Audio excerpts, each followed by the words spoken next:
When Apple broke the monopoly of the music industry, they empowered listeners to take control of their personal record collections.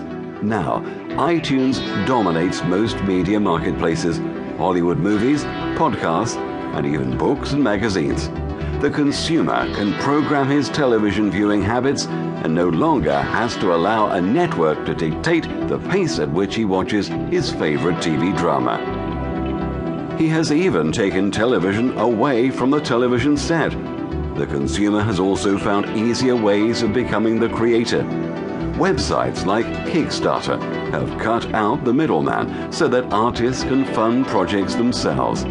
Even our celebrities have followed suit. Corporations have felt the demand for more creativity, more innovation, and more individual expression, and they have responded. Innocentive is a global leader in crowdsourcing, an innovation trend in which thousands of individuals compete to provide solutions to the world of business, policies to the world of politics, and ideas to the world of science. The effects of digital fabrication on manufacturing have created a new industrial revolution.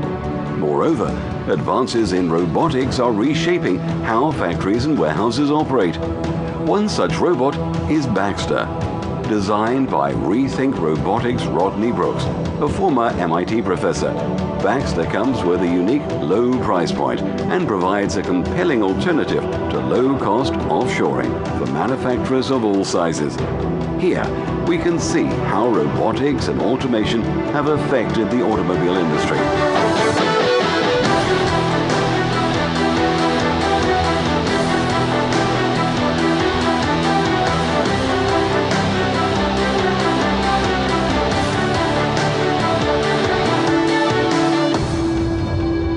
Will there come a time when these robots and automation systems take over the majority of routine jobs? We live in a dramatically new world. We live in a world where it's no longer about command and control, it's about connect and collaborate. I mean, you look at the net right now, and what it's done is it's literally democratized leadership.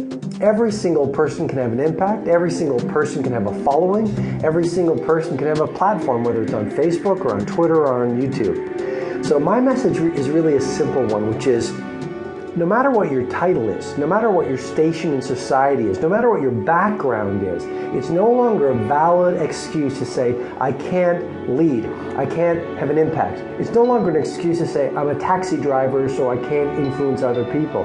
No matter who we are, where we work, where we live, around the world, every single one of us can shift from being a victim to showing leadership.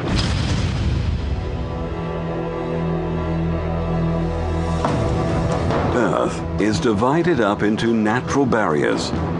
Throughout man's primitive beginnings, the only means of transportation were animals and one's own feet, until the invention of the wheel. Then, civilization began to move forward at a faster pace than ever before. But there were some natural barriers that continued to serve as obstacles to mankind's evolution. Among them was the ocean. So man found a way to overcome that obstacle by inventing the sailboat. Water was a barrier no longer. Centuries later, James Watt's steam engine brought forth a mammoth innovation that yielded the railroads of the land and the steamships of the sea. By the mid-19th century, Samuel Morse had given us the telegraph. By the late 19th century, Alexander Graham Bell had delivered the telephone.